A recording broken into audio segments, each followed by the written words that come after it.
ہم اپنی زبان کو اہمیت نہیں دیتے۔ وائسرائے ہند ایک دفعہ مولانا ابوالکلام آزاد سے ملنے آئے، ملے، بات چیت ہوئے۔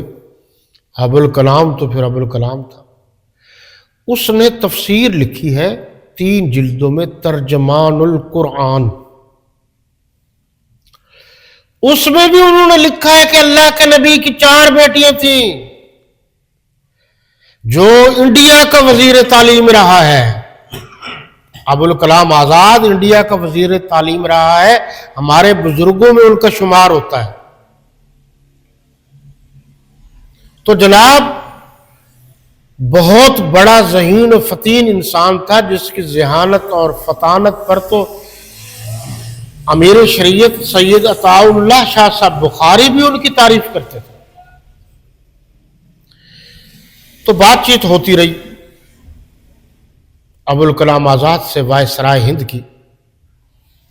وہ انگلش میں بات کرتے تھے، صاف ترجمان بیٹھا تھا جو ٹرانسلیشن کرتا تھا۔ ایک جگہ پر آ کر ترجمان نے غلطی کی تو مولانا ابوالکلام آزاد مرحوم نے اس کو ٹوکا کہ آپ نے یہ ترجمہ غلط کیا ہے، مفہوم غلط بتایا ہے مجھے، اس کا مفہوم یہ ہے۔